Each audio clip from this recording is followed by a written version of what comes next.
Hello students, आज हम लोग क्लास 10th एनसीईआरटी के चैप्टर 8 इंट्रोडक्शन टू डिग्नोमेट्री उसका इंट्रोडक्शन आपको मैं दूंगी आज एंड एक्सरसाइज हम नेक्स्ट वीडियो में करेंगे। ओके, अब जैसे देखो डिग्नोमेट्रिक रेशियो के लिए क्या है। आप सपोज करो आपके पास कुतुब मीनार है, उसकी बहुत हाइट है, आप उस काफी दूर जाके पीछे खड़े हो, तो अगर आपको इसकी कुतुब मीनार की हाइट विदाउट उसको मेजर करे फाइंड करनी है तो हम कैसे कर सकते हैं। ठीक है, ऐसे जैसे सपोज करो आप अपने घर के दूसरी तीसरी मंजिल के बालकनी में कहीं बैठे हो और नीचे आपके घर के सामने से रिवर है कोई, और वहां दूर कोई एक ऑब्जेक्ट पड़ा है।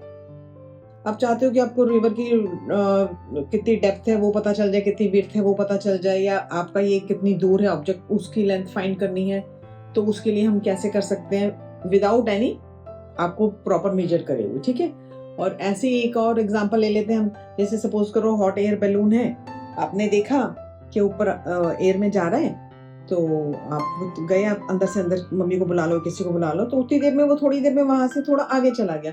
ठीक है, अब आपको ये देखना है कि ये कितनी ऊपर है या कितनी दूर है या कितने टाइम में कितनी दूर चला गया। ये सब हमको फाइंड करने के लिए हम एक्चुअल कैसे फाइंड करेंगे, उसके लिए हमारे पास ट्रिग्नोमेट्रिक रेशियो होते हैं।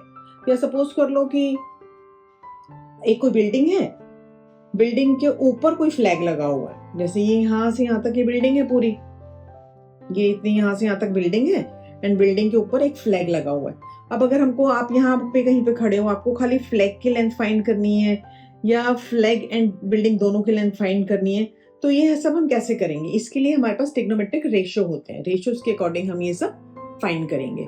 ओके, बड़ी बड़ी लेंथ या बड़ा डेप्थ या ऐसे कुछ फाइंड करना हो तो उसके लिए हमें ट्रिग्नोमेट्रिक रेशियो चाहिए होते हैं। ओके, सो ट्रिग्नोमेट्रिक रेशियो क्या होते हैं आपके पास। राइट ट्रायंगल के अंदर, जैसे भी हमने ये जितने भी करे हैं पीछे, इसमें आप देखोगे बेसिकली एक आपका एक राइट ट्रायंगल बन जाता है। ठीक है, कोई भी आप डेप्थ या डिस्टेंस या कुछ फाइंड कर रहे हो तो हम राइट ट्रायंगल के अंदर ये सारे ट्रिग्नोमेट्रिक रेशियोज फाइंड करेंगे। ओके, इसमें क्या है देखो, एक अगर आपके पास राइट ट्रायंगल है उसमें 90 डिग्री का एंगल होता है, और सपोज कर लो आपने ए बी सी ये 3 पॉइंट्स लिए हैं। ठीक है, तो अगर आप एंगल ए ले रहे हो तो एंगल ए और 90 डिग्री के बीच में जो साइड है वो side adjacent to angle A हो जाएगी, ए साइड के साथ में है, एंड जो ये साइड है ये इसके अपोजिट हो जाएगी। B C is opposite to angle A and A B is adjacent to angle A.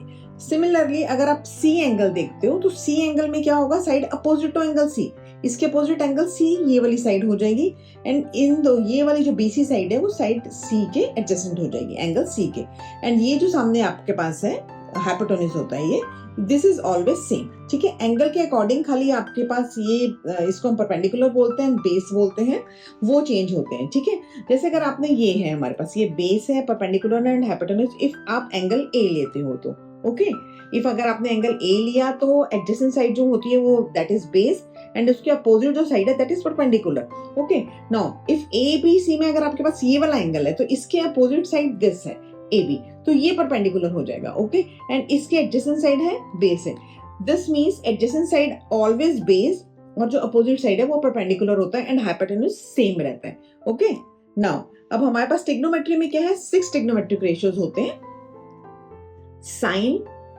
Cosine, tangent, cosecant, secant and cotangent. ठीक है, इसको हम शॉर्ट में कैसे बोलते हैं, साइन का तो साइन ही लिखेंगे SIN, कोसाइन का कॉस थीटा बोल देते हैं, टेंजेंट का टेन बोलते हैं खाली, टेन थीटा या टेन एंगल एनी, कोसेकेंट का हम कोसेक थीटा बोलते हैं खाली, सेकेंड का सेक थीटा बोलते हैं, एंड कोटेंजेंट का कॉट थीटा बोलते हैं। इसको हम ये शॉर्ट में लेंगे क्योंकि हम पूरा नहीं लिखेंगे, शॉर्ट में इनको हम फाइंड करेंगे। ठीक है, अब इनकी वैल्यूज क्या होती हैं वो मैं आपको बताती हूँ। Okay, now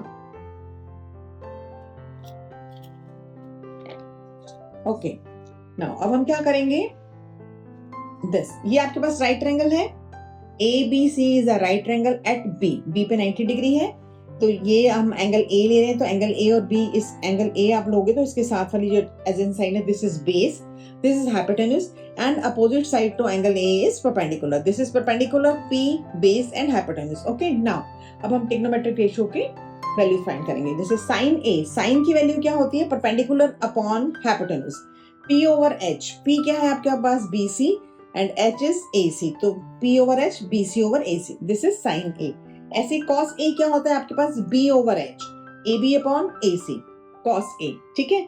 tan A is equal to P over B, PB is perpendicular BC और base is AB, BC upon AB। cosec, cosec A, cosec क्या है, साइन का रिवर्स भी होता है, तो cosec की वैल्यू होती है H over P, that is hypotenuse over perpendicular, AC over BC, AC over BC। Now sec की वैल्यू क्या होती है, sec की वैल्यू cos की उल्टी होती है हमेशा, तो sec की वैल्यू हो जाएगी H over B, that is AC over AB। Okay, now cot की वैल्यू, cot क्या है, cot is equal to B over P, cot tan का उल्टा होता है, तो B over P, AB over BC, ये हो गया आपके पास, ठीक है। जैसे मैंने आपको अभी बताया है cosec की वैल्यू क्या होती है, cosec is equal to 1 upon sin A, तो 1 अपॉन sin की वैल्यू है BC ओवर AC, तो AC ऊपर चला जाएगा AC ओवर BC। ऐसे sec क्या है, sec is equal to 1 upon cos A, तो 1 over AB upon AC, that is AC upon AB, जो हम ऑलरेडी पहले निकाल चुके हैं, ठीक है। Now tan A is equal to 1 upon cot A, तो 1 अपॉन AB अपॉन BC, तो BC ऊपर चला जाएगा BC ओवर AC। नाउ इसमें देखो ये cosec is equal to 1 upon sin है, तो आप sin की जगह 1 अपॉन cosec भी लिख सकते हो, इसका रिवर्स भी होगा, cos की जगह आप 1 अपॉन sec a भी लिख सकते हो एंड cot की जगह 1 अपॉन tan a भी लिख सकते हो, हम ये इसका रिवर्स में भी ले सकते हैं, ठीक है।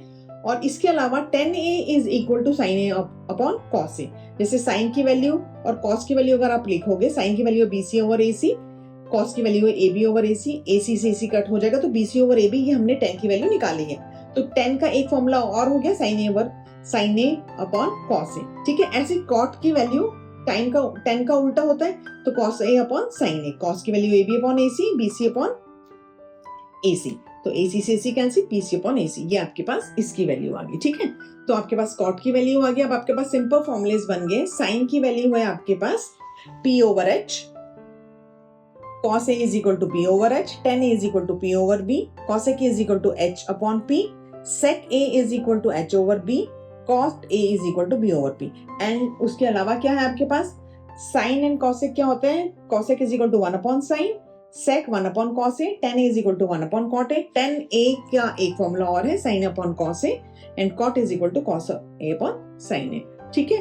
ये सारे फॉर्मूलेस हम आगे क्वेश्चंस में यूज करेंगे, तो ये आपको याद होने चाहिए। ओके, नाउ अब नेक्स्ट क्या है, अब नेक्स्ट आपके पास इनकी वैल्यूज हैं, sin A, cos A, tan A, ये 0 डिग्री, 30 डिग्री, 45 डिग्री, 60 डिग्री पे एंड 90 डिग्री पे इनकी वैल्यूज क्या होती हैं। ओके, आपको वैल्यूज लर्न करनी है, इनको कैसे निकालना है वो आपके इसमें कोर्स में नहीं है, तो आपको खाली वैल्यूज लर्न करनी पड़ेंगी, ये भी बहुत इजी है लर्न करना। sin A की वैल्यू 0 पे 0 होती है, 30 पे 1 अपॉन 2, 45 पे 1 अपॉन रूट 2, 60 पे रूट 3 अपॉन 2 एंड 90 पे 1। cos की वैल्यू जस्ट साइन की रिवर्स होती है, जो साइन का 90 में आया है वो cos का 0 में आ जाएगा, 60 डिग्री में रूट 3 अपॉन 2 है, cos का 30 degree upon root 2, root 3 upon 2, 45 में 1 अपॉन रूट 2, 1 अपॉन 2 एंड 0, ठीक है। tan की वैल्यू, अब हमने जो पहले फॉर्मूले पढ़े sin A अपॉन cos से हम उससे भी निकाल सकते हैं, जैसे sin अपॉन cos करेंगे 0 अपॉन 1 0, 1 अपॉन 2 रूट 3 अपॉन 2, 2 से 2 cancel, 1 upon root 3, 1 upon 2 1 upon root 2, ये कैंसिल हो जाएगा 1, रूट 3 अपॉन 2 1 अपॉन 2, 2 से 2 cancel, root 3 and 1 upon 0, 1 upon 0, नीचे 0 आ गया जिसमें that is not defined, ND means not defined. Okay, ND का मतलब हो गया नॉट डिफाइंड। ऐसे ही tan की वैल्यू आ गई, ठीक है।